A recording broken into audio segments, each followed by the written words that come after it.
J'avais l'impression d'être un volcan et qu'il fallait que je pose mes mains sur des gens, quoi. Que mon cœur est au service du corps, que le corps reste au service du cœur. Et la personne, elle me regarde, elle se dit « mais c'est pas possible, comment peut-elle savoir ça ?» C'est ce que ton corps, il veut me dire aujourd'hui. Mais moi, je pense qu'il n'y a pas de temps, il n'y a pas d'espace de l'autre côté. D'accord. Je cherche l'équilibre entre le ciel et la terre. Et j'ai les pieds bien dans la matière.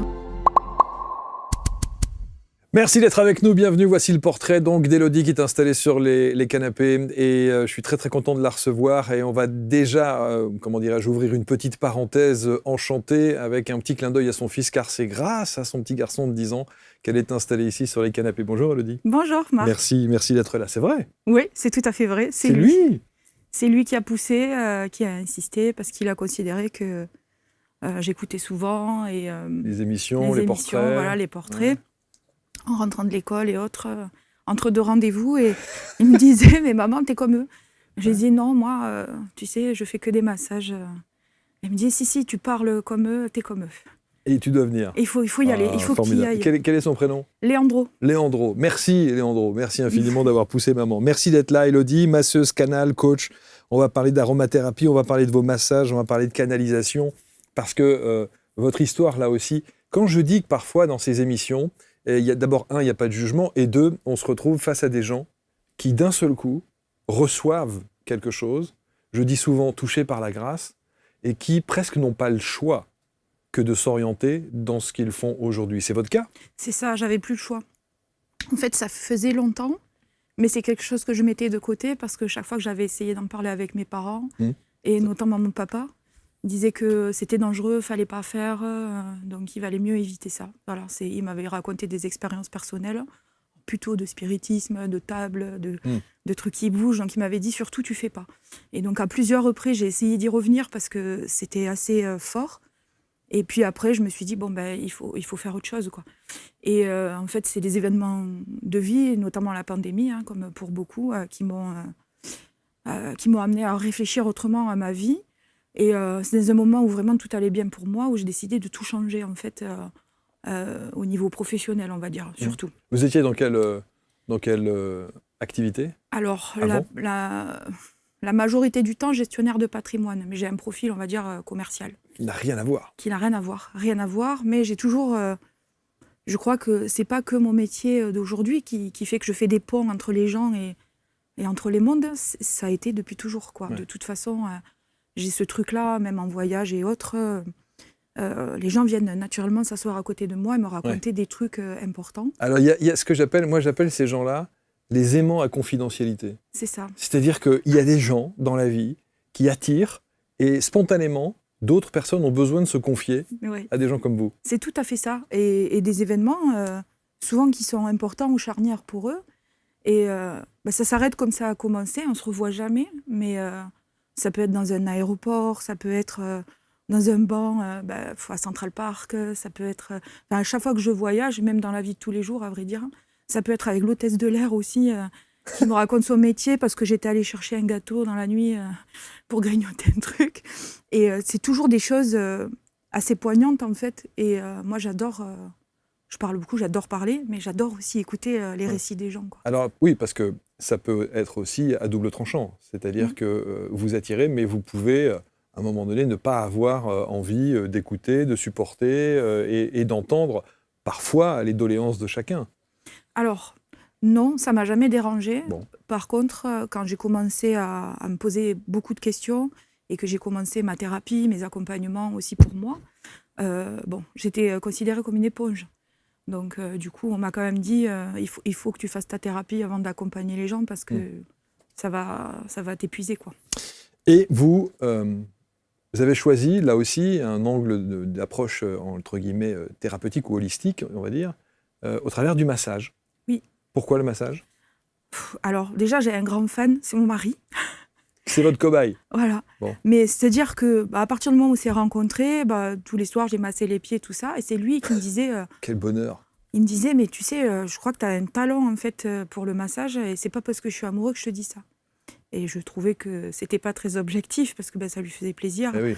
Et quand j'ai décidé d'arrêter mon métier, parce qu'il fallait que je trouve des réponses à mes questions, en fait, j'ai demandé à la vie, j'ai prié j'ai demandé à la vie de m'amener un signe ou des signes pour comprendre où je devais aller, parce que j'allais plutôt bien, en fait, quand j'ai décidé d'arrêter. Oui, il y avait C'était pas lié à un burn-out ou à des problèmes ou autre. Ouais. C'était vraiment juste, je construis quelque chose avec mon mari, mes enfants, ma famille, je m'occupe de mes parents. Maintenant, je voudrais m'occuper de moi. C'était ça le souhait, en fait. Et puis, il y a une colombe qui est arrivée, qui s'installe à la maison. Et puis là, j'ai commencé à faire des recherches, et je me suis retrouvée, par hasard, dans une formation de massage. Mes massages, plutôt à portée énergétique, mais je ne savais pas trop où j'allais, je suis allée un peu par hasard. En me disant, pourquoi pas, on verra bien, de toute façon, j'avais envie d'expérimenter des trucs avant de me décider. Et cette formation, elle a été incroyable, quoi. Incroyable, parce que 14 personnes, et puis dès les premiers instants, je pose mes mains sur ma cobaye, on faisait des échanges, en fait, on reçoit et on donne, on est en binôme. Et j'ai la grand-mère de la cobaye qui est à côté de moi. Et ça m'était jamais arrivé comme ça. Et là, je me dis, waouh, qu'est-ce que j'ai mangé, qu'est-ce qui va pas, qu'est-ce qui m'arrive. Mon Dieu, je vais pas en parler parce que tout le monde va me prendre pour une folle et tout ça. Mais vous ne saviez pas encore que c'était la grand-mère de cette personne? Non. Enfin, je vois une personne âgée. Il y a une apparition. Une personne âgée, une blouse à fleurs, un chat noir et blanc. Et je tourne la tête, je continue mes gestes tranquillement. Et je me dis, ça va passer. Parce que naturellement, tous ces signaux qui sont toujours venus à moi, c'est on n'y va pas. On ne fait pas, on n'y va pas. Sauf que là, en fait, j'ai l'oreille qui a commencé à faire des cliquetis, à siffler. Je commençais à avoir chaud. C'était très insistant. Et je me suis dit, bon, ok.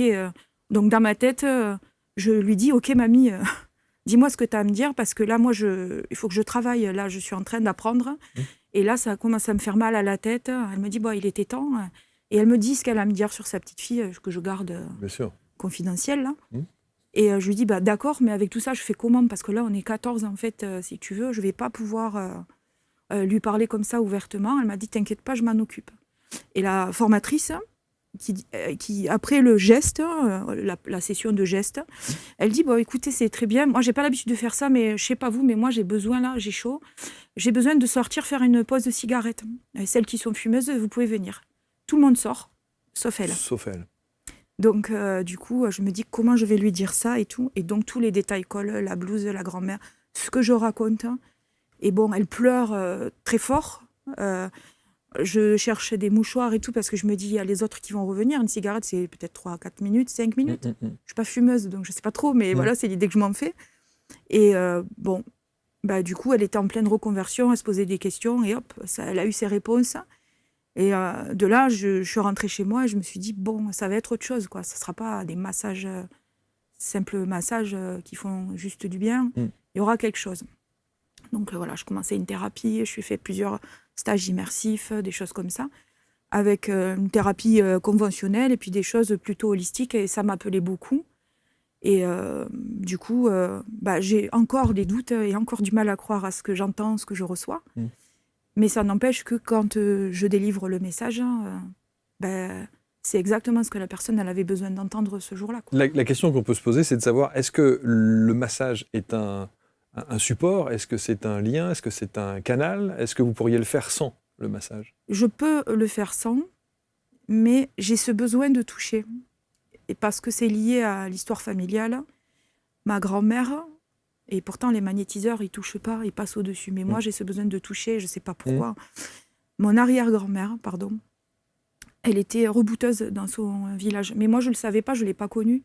Et donc, un moment où j'ai dit à mon père, écoute papa, maintenant, il faut qu'on parle. Explique-moi. Moi, je vais mourir. Si je ne le fais pas, je vais mourir. Il faut que tu me dises, je suis en feu, quoi, en fait. C'est-à-dire que j'avais l'impression d'être un volcan et qu'il fallait que je pose mes mains sur des gens, quoi. Et bon, il m'a expliqué que c'était l'arrière-grand-mère, que ma grand-mère, elle avait un peu fait les frais de ça, parce que ma arrière-grand-mère avait 9 ou 10 enfants.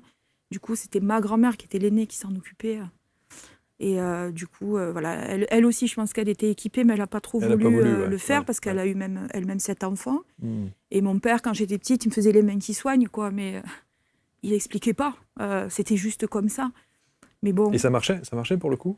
Oui, mais bon, j'ai jamais su si c'était parce qu'il m'aimait beaucoup ou parce que c'était mon père. Et en même temps, faire ce geste-là, c'est aussi un geste d'amour. C'est ça, puis il était toujours corporellement chaud, en fait. Donc, mais je me suis jamais posé de questions, c'était naturel. Et il me dit, écoute, si, il me dit ça. Et donc, 2 jours après, lui, il fait une crise de goutte. 20 ans qu'il faisait des crises de goutte.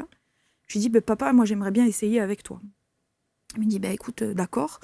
Il me confie sa main, je pose ma main, et là j'ai plein d'infos qui arrivent, quoi. Même sans masser. Mais je pose juste ma main, parce que je sais pas, j'ai pas de technique, je sais pas comment faire, moi. Je pose ma main, et là j'ai plein d'infos, des trucs très personnels, des trucs qu'il avait jamais dit. Donc j'attends que ma mère, elle parte, je lui parle, je sens une gêne, hein. Mais du coup, le lendemain, elle n'avait plus rien. Et moi, j'avais une patate sur la main, parce que c'est mon père, et que pas de technique, rien, l'affect certainement, ou je suis allée voir où peut-être il fallait pas regarder, j'en sais rien. J'ai eu la main comme ça. Et du coup, j'ai compris que il y avait quelque chose, qu'en tout cas, que je pouvais aider. Et j'ai pris rendez-vous avec une magnétiseuse. Je lui ai demandé de me former. Elle a ri. Elle m'a dit, tout ce que je vais t'apprendre, ça servira à rien, oui, parce que tu as une personnalité forte.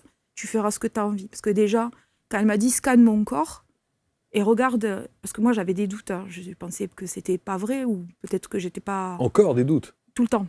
Ça fait partie de mon parcours. Tous les jours encore, je doute. Voilà. Et je passe les mains sur elle, je m'arrête sur son sein gauche et je lui dis, c'est là. Elle me dit, voilà, je suis en fin de cancer du sein, donc tu vois, tu sais. Et je lui explique les formations de massage. Elle me dit, mais qu'est-ce que c'est ça, un magnétiseur qui masse? Elle me dit, mais moi, j'ai jamais vu ça. Donc ça m'a fait beaucoup rire. Elle me dit, mais il faut pas toucher. Elle me dit, il faut rester dans le champ au-dessus. Elle me dit, tu vois, je te l'avais dit, de toute façon, tu feras que ce que tu veux. Donc c'était très drôle. Hein. Et effectivement, pour moi, le massage, c'est comme l'eau, en fait. Je sens l'eau dans le corps. Je la fais circuler et elle me donne les messages. Ouais. Mais ça peut... j'ai pas obligé de faire des corps complets. Tout le monde n'est pas à l'aise avec les massages. Juste avec les mains sont hyper bavardes, j'ai envie de dire. Rien que les mains, c'est très puissant, quoi.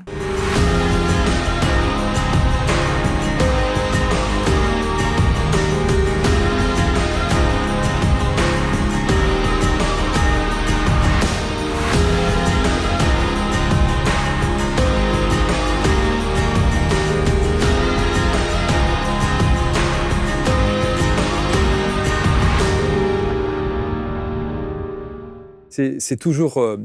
c'est fascinant, ça. Je me dis, comment arriver... Et je peux comprendre que vous ayez du mal parfois, quand je dis vous, c'est tous ceux qui s'installent là, à mettre des mots sur ce que vous ressentez ou la manière dont les choses se déroulent. Parce qu'il y a évidemment le toucher, mais comment est-ce que vous arriveriez à décrire la situation? Est-ce qu'il y a un mélange de picotement, de chaleur, au moment où vous passez la main et que vous arrivez à hauteur de son sein, qu'est-ce que vous ressentez qui vous incite à dire « stop, c'est là ».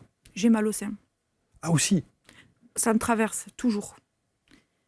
Alors, c'est pas toujours la même manière et je vois pas toujours les mêmes choses sur les massages. Des fois, je peux voir des choses très symboliques. Je délivre les choses symboliques, la personne, elle fait sa recherche. Parfois, je vois une scène de vie hyper précise. J'ai les goûts, les couleurs, les odeurs, les sensations physiques. J'y suis, quoi. Donc, du coup, je lui donne ces informations-là. Parfois, tout ce qu'on s'est dit à l'entretien avant, parce que je mets pas les gens sur la table comme ça, j'aime apprendre à les connaître. Je suis hyper bavarde. Je prends le temps, en fait. Des fois, les gens viennent me voir, ils n'ont jamais été massés, quoi. Donc, je trouve que, voilà, elle se déshabille et tout. J'ai besoin. Et je dis elle, c'est les personnes, hein, parce que c'est autant des femmes que d'hommes. Première personne, 6 mois. Dernière personne, 94 ans, quoi. C'est tout le monde qui peut venir. Et le truc, c'est que je peux pas définir. C'est tout le temps différent, de toute façon, ce qui vient à moi. C'est ce qu'elles doivent entendre aujourd'hui. Et des fois, voilà, l'entretien se passe d'une manière et le corps dit complètement autre chose. Et la personne, elle me regarde, elle se dit, mais c'est pas possible, comment peut-elle savoir ça? Et je lui dis, mais c'est ce que ton corps, il veut me dire aujourd'hui. Ça veut dire que dans l'échange qui prépare le massage, la personne va sans doute vous dévoiler des choses, vous expliquer des choses, et la lecture que vous en avez ensuite au travers du massage n'a rien à voir. Non. Et que la problématique vient sans doute d'autre chose que ce qu'elle pense avoir. Moi, j'ai une dame, la première fois au début, là, que je commençais, je savais pas trop me définir. Des gens m'ont dit, t'es quoi, toi? Je sais pas. Et puis, en plus, me définir, ça m'enfermait et j'ai pas du tout envie. Mais du coup, cette dame, elle vient et elle me dit, moi, j'ai essayé plein de choses, l'hypnose, tout ça, pour arrêter de fumer. On m'a dit que vous aviez des bons résultats, que vous aidiez les gens. J'ai dit, ça, on me l'a jamais demandé, on va voir. Et en fait, on a fait 4 rendez-vous avant que ça arrête de fumer, quoi. C'est-à-dire, le premier rendez-vous, on a parlé d'une opération qu'elle avait subie bébé, qui avait obturé tout l'estomac, les boules de poils et tout ça. Donc, elle avait été opérée en urgence, ce qui fait qu'elle avait des gros troubles digestifs. Donc, 2-3 jours après, elle m'envoie un message le matin. C'est fou, je vais aux toilettes tous les matins à la même heure. Maintenant, ça m'était jamais arrivé de ma vie. Mon mari prend le téléphone, il me dit, qu'est-ce que tu leur fais aux gens? C'est quoi ton job? Il dit, mais les gens, ils te parlent vraiment de leur transit? J'ai dit, oui, en fait, s'ils veulent, ça ne me gêne pas. Et donc, elle était très contente. Et donc, le fait de ne plus avoir de problème de transit, la fois d'après, on a travaillé les troubles du sommeil. Puis la fois d'après, on a travaillé sa relation avec sa maman. Et la 4e fois, elle est venue, et ça fait 2 ans et demi peut-être qu'elle a arrêté de fumer. Prenons l'exemple de la relation avec sa maman pour cette patiente-là, cette cliente-là. Comment vous voyez que la problématique vient de la relation avec sa maman? Parce que vous avez un flash, quelque chose? J'ai un flash, c'est un événement particulier. Je vois sa mère qui quitte le domicile à 6 ans, qui ne donne pas de nouvelles pendant 6 mois. Et ça, elle ne vous raconte rien avant? Elle m'a parlé de plein de choses. Les gens, ils me parlent souvent de ce qui est présent, ou alors ils ont un trauma et ils ont besoin d'en parler. Mais avant d'arriver à ce trauma-là, il y a plein de choses en fait. Des fois, les gens, ils ont identifié aussi le problème. Ils ont une thérapie à côté et puis ils viennent... ils ont mis de la conscience sur le truc et après, le corps, comme il se souvient, on vient libérer le corps, quoi. Donc, c'est compatible avec plein d'autres formes de thérapie. Hein. Et du coup, là, en l'occurrence, on n'avait pas parlé de ça. Elle avait des trucs, des dossiers un peu plus costauds déjà, pas très loin. Donc, c'était plutôt de ça dont elle avait besoin de parler. Et effectivement, les âges correspondent à peu près. Et là, paf, d'un coup, elle se met à pleurer. Elle me dit, oh là là, mais oui, c'était dur, j'ai pas pu pleurer parce que mon père était tellement triste déjà. Mais elle est revenue, mais depuis, mes rapports sont plus les mêmes. Et j'ai comme un manque, en fait. Et la cigarette, là, c'était vraiment... C'était le rapport à sa maman, quoi. C'était le rapport de manque. Donc, elle allumait une cigarette quand elle avait besoin peut-être d'être cajolée, de recevoir de la douceur, d'être écoutée. Quand elle se sentait en insécurité, j'en sais rien. Après, je pense qu'il y a pas de vérité absolue, en fait. Chacun vit les choses avec son prisme. Et moi, je regarde les choses avec le mien. Mais... voilà, c'est un seul éclairage, quoi. C'est comme un angle. Dans votre fiche de production, alors il y a une phrase qui est très belle, vous dites « toucher avec les yeux du cœur entre massage et message ». C'est ça. C'est joli. Ouais, j'aime bien. J'aime bien dire aussi que mon cœur est au service du corps et que le corps est au service du cœur. J'aime bien dire ça. Parce que ça interagit, en fait. Et moi, j'ai l'impression, je masse les yeux fermés. Hein. Oui, c'est ce que j'allais dire. Voilà. Je masse les yeux fermés et je ressens, je vois, j'entends, je goûte, je sais. Des fois, j'ai aucune visualisation, mais quand on débriefe après le massage, ça vient tout seul, quoi. Et je mets le doigt sur un truc que j'ai même pas ressenti en massage, mais ça me traverse. Oui, c'est-à-dire que ça peut arriver après. Ça peut arriver après aussi. Ça peut arriver après. Mais j'adore, parce que je me laisse traverser, en fait. J'y mets pas ma propre perception à ce moment-là. Je sais que si ça doit passer, ça passe. Une fois, ça m'est arrivé, j'étais en conversation avec quelqu'un de ma famille, donc rien à voir avec mon métier, mais j'étais en voiture. Et là, je sens que quelque chose passe à travers moi. Donc, je sais que je conduis, je sais que je parle, je surveille la route parce que je veux arriver chez moi en entier. Et je m'entends dire à la fin, écoute, tout ce que j'ai dit, note-le parce que je pense que je ne m'en rappellerai pas après. Et j'ai dû demander à cette personne qu'est-ce que je lui avais raconté parce que je ne savais même pas. Et là, j'ai flippé, quoi. Je me suis dit, mais j'étais en train de conduire quand même. Mais je suis arrivée tranquillement et tout, chez moi. Et bon, elle m'a dit que ça lui parlait de rituels avec l'eau, de choses très précises à faire. Et c'est quelqu'un de ma famille, je n'étais pas en consulte. Hein. Je pense que quand on a cette passion, cette vocation, en fait, c'est pas qu'au travers de 4 murs. Je ressens vraiment fort les choses. Vous l'avez dit, le mot passion. Hein. Ouais. Vous ne pouvez le faire qu'avec passion. Ah oui. Je vais pas bosser, moi. J'adore. Je rentre, on voyage régulièrement. Je rentre, je pars avec le sourire. Je rentre, des fois, il est très tard. Ça fait un peu suer mon mari et mes enfants. Mais je dis, je suis avec des humains, quoi, en fait. Je peux pas, si quelqu'un, il a ouvert son cœur après 1h30 de rendez-vous, 2 heures, et que là, ça y est, ça sort, je peux pas lui dire, bon, ben là, c'est 20h, je rentre. Ouais. Donc, ils savent, ils se sont habitués. Mais au début, ça devait être dur. Je sais que c'est encore un peu dur maintenant. Et je sais que c'était la problématique de mon arrière-grand-mère en plus, donc j'essaie d'être vigilante quand même. Mais ça m'anime. Si je le fais pas, je vais mourir, quoi. Donc, c'est extraordinaire. C'est là, quoi. Il y a un mot dans votre fiche de production, quand on prépare l'émission, que vous ne dites pas. C'est le mot médiumnité.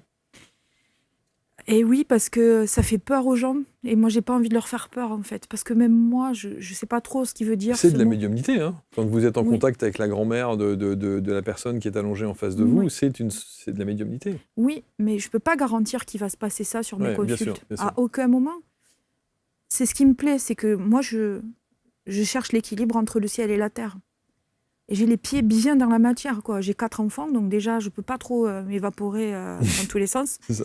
J'ai un mari comptable, donc lui, il croit en rien de tout ça. Même avec les preuves qu'il a, tout il y en a ce que vous lui racontez. Des fois, j'arrive, je lui dis, peut-être ton amie va t'appeler, va te dire qu'elle est enceinte, c'est une petite fille, nani nana. Il me dit, ouais, c'est ça. Puis je note sur le calendrier à la maison. Et puis après, il finit par me dire, c'est dingue quand même, tu l'avais dit. Et après, des fois, elle est dans le déni.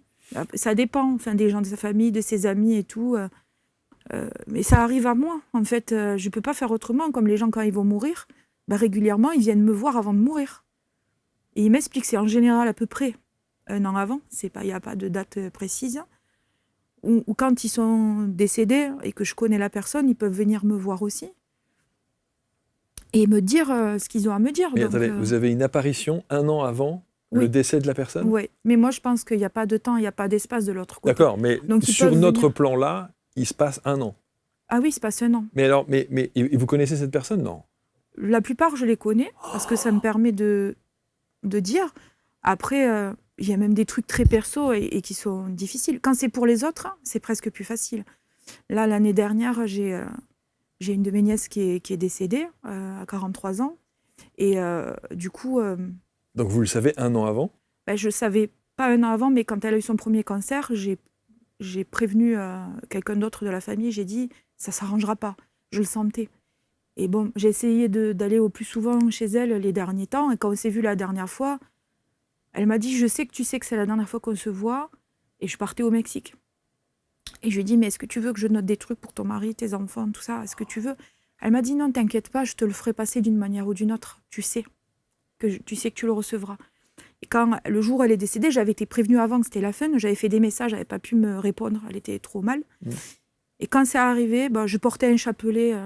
Le chapelet, il est tombé 3 fois dans le taxi et il n'y avait rien qui était cassé, quoi. Donc, je ne comprenais pas. Et puis, j'ai un colibri qui m'a atterri, paf, en plein cœur. Et il a volé. Il y avait une enseigne café de Oumi. Et Oumi, c'est le nom de mon chat. C'était elle qui me l'avait donné. Donc, et je l'ai rencontrée au travers de mon autre chat qu'elle a ramassé sur la route, en fait. Donc, il y avait toute une histoire avec ça. Donc, j'ai compris à cet instant-là que c'était fini. Et dans la nuit qui a suivi son décès, elle m'a dicté le texte pour les éloges funèbres que j'ai transféré. Et c'est très dur pour moi parce que j'étais loin, mais je ne me suis jamais autant sentie connectée à ma famille qu'à ce moment-là, quoi. Et quand des fois, elle m'envoie des petits signes, et puis quelques jours après son décès, un mois, elle est venue me voir, elle m'a parlé dans la nuit. Et là, ça m'a fait très, très bizarre parce que là, j'étais encore moi dans mon chagrin et tout, et elle m'a touché l'épaule dans la nuit. Et elle m'a parlé, elle m'a dit merci, elle m'a dit plein de choses. J'ai dit, mais c'est comment là où t'es et tout ? Parce que alors là, du coup, comme on se connaissait bien, j'avais envie. Elle m'a dit, je sais pas, j'y vois rien, c'est tout noir. Oh ! Et j'ai dit, mais t'as besoin de quoi ? Elle m'a dit, j'ai besoin de lumière. Du coup, j'ai appelé tous les gens que je connaissais, qui croyaient, qui priaient. Je leur ai dit, allumez des lumières, il faut que vous pensiez à telle personne, tel nom. Et il faut l'aider à passer dans la lumière. Mais c'est pareil, personne ne m'a appris ça. Mais comme je lui ai demandé qu'elle m'a dit, moi j'ai mis une bougie, elle a brûlé peut-être 2 ou 3 jours. Et quand la bougie s'est éteinte, moi je me suis sentie soulagée, en fait. Parce que j'étais pas avec la bougie quand elle s'est éteinte, mais le soulagement que j'ai ressenti quand je suis allée voir, la bougie était éteinte. Voilà. Et vous avez eu d'autres informations de cette... Je ne l'ai pas re-eu depuis, mais de temps en temps, j'ai des petits signes. Par exemple, pour l'anniversaire de sa fille, moi, je retiens toutes les dates d'anniversaire, je retiens plein de chiffres, des numéros de téléphone. Enfin, les numéros, c'est un truc de fou. Et ce jour-là, je me suis dit, tiens, c'est bizarre. C'est une date que je connais, mais je ne sais pas. Et sa dernière fille, j'en étais moins proche que les autres.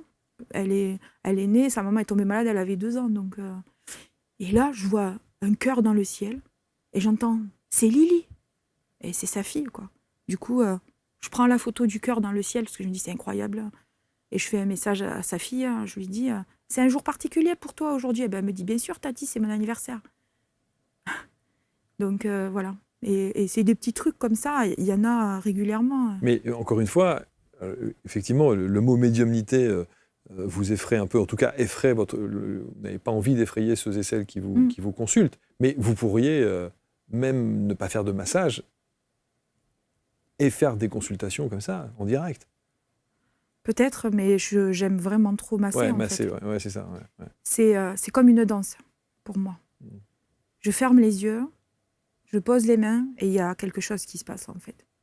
Je dis aux gens, je dis vous n'allez pas être passif.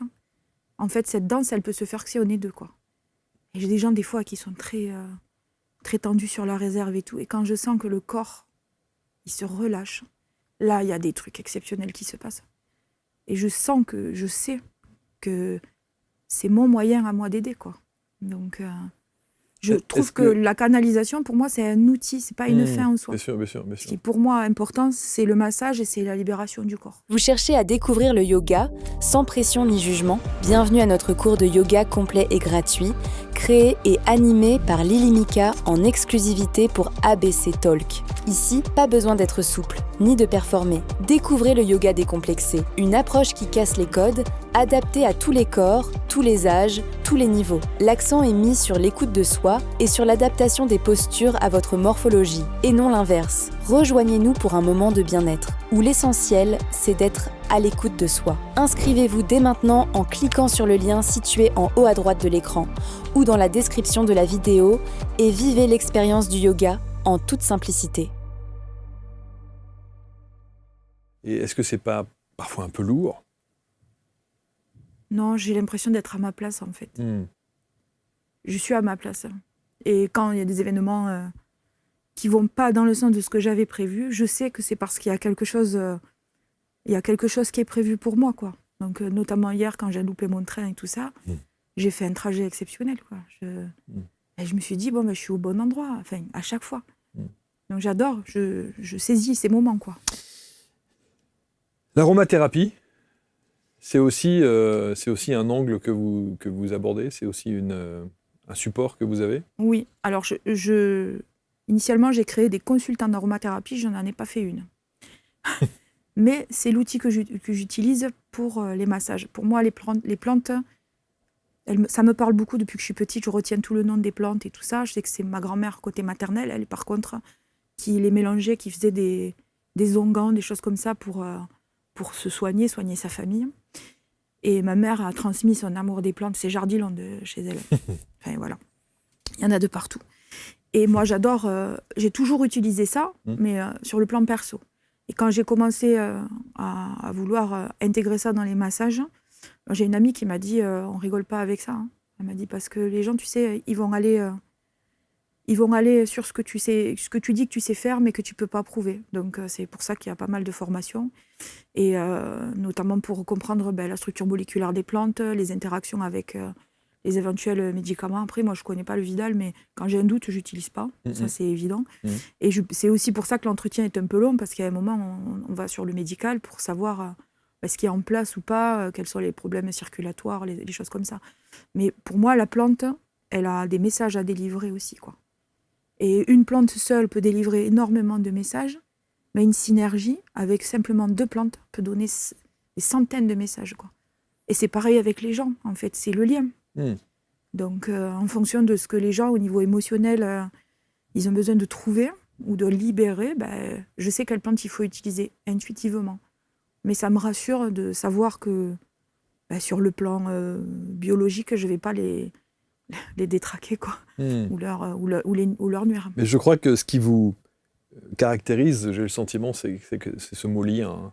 Oui. C'est le lien que vous créez entre des gens qu'effectivement vous ne reverrez peut-être pas, mais l'instant T, l'instant présent du partage que vous avez, de ce lien que vous créez, il est puissant. Et c'est ça qui vous anime, en fait. C'est ça m'anime. Et c'est tout le sel de mon accompagnement. Je leur dis, moi, je suis pas là pour vous fidéliser.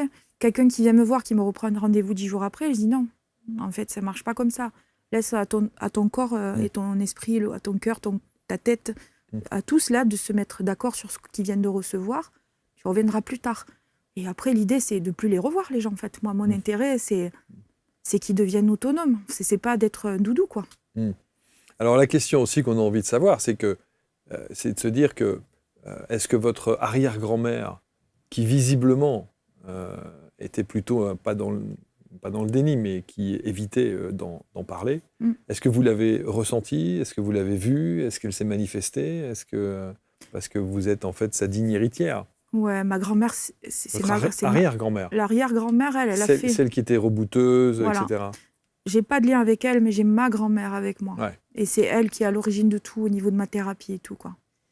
C'est un lien très, très fort. Très, très fort. Et je l'ai perdu, je devais avoir 4-5 ans. Et je me rappelle, c'est une séance de sophrologie pendant que j'étais enceinte de mon 3e qui m'a fait voir qu'elle était restée avec moi. Mais vraiment restée. Elle n'était pas partie. Parce que quand elle est décédée, j'ai eu ces informations qui sont arrivées au fur et à mesure de la thérapie. Je suis montée dans le cercueil. Je leur ai dit, fermez, je pars avec elle. Non mais... Et donc, mon thérapeute, il m'a dit, tu sais, Élodie, si à cet âge-là, tu as fait ça, c'est qu'il y a quelque chose. Si tu as voulu partir avec elle, c'est pas anodin. Et c'est ça qui m'a aidée à dérouler et à découvrir tous les trucs terribles qui m'étaient arrivés avant, quoi. Et c'est ce qui fait que je crois que j'accompagne les gens parce que j'ai vécu des trucs, quoi. Et que même que j'ai pas encore toutes les réponses, je leur dis, je suis comme vous, hein. Je suis pas au-dessus, je suis pas en dessous, on est à côté. Moi, je suis challengée encore par la vie tous les jours, mais ces événements traumatisants, en fait, de l'enfance, ils m'ont vraiment permis, avec des gens extraordinaires qui m'ont accompagnée, je les remercie d'ailleurs, m'ont permis de mettre des mots sur mes propres traumas. Et c'est notamment l'expérience que vous avez pu avoir quand vous soignez votre père, Oui. où vous dites que vous percevez des choses, voyez des choses, presque des secrets en fait, des secrets de famille. C'est ça. Et quand j'ai essayé d'en parler, parce qu'il est décédé en novembre l'année dernière, et je voyais bien qu'il y avait des trucs qu'il ne voulait pas dire. Il avait la voix qui se voilait, il s'éteignait progressivement. Et je lui ai demandé plusieurs fois, papa, si tu as des choses à dire, il faut les dire. Et il m'a dit, c'est pas à toi de faire ça. Mais les infos, je les ai senties. Oui, bien sûr. Mais je peux pas forcer qui que ce soit, même si c'est mon père. Bien sûr. Et il est parti avec ça, sans vouloir en parler. Mais je sais que là où il est, il sait que je sais. C'est pas gênant. C'est que, comme une fille, hein, avec son papa, j'aurais voulu qu'il puisse se libérer de ça, en fait. Qu'il puisse se libérer de ça, quoi. Mais oui, il y a des histoires familiales, bien comme sûr. dans toutes les familles. Dans toutes les familles, évidemment. Bon, en tout cas, c'est vrai que c'est passionnant de vous entendre. Il faut écrire. J'ai commencé, c'est un ami à moi qui s'appelle Roland. Décidément, j'aurais cité beaucoup de gens aujourd'hui, que j'adore, que j'ai rencontré sur un week-end de chamanisme. J'ai trouvé formidable parce que, je sais plus, il avait 77 ans, je crois, et il cherchait encore. Et moi, je trouvais ça exceptionnel. Et il est d'un secours incroyable. Il se rend même pas compte à quel point j'adore passer du temps avec lui. Et il m'a donné plein de clés par rapport à moi. Et à un moment où ça allait pas très fort, on s'est rejoints dans une chapelle. Et puis il m'a tendu un carnet. Il m'a dit, il faut l'écrire, Élodie. Oui. Donc j'ai commencé. C'est bien. J'ai commencé, mais bon, je me sens pas encore complètement légitime. Bon, on a une petite pointe d'accent.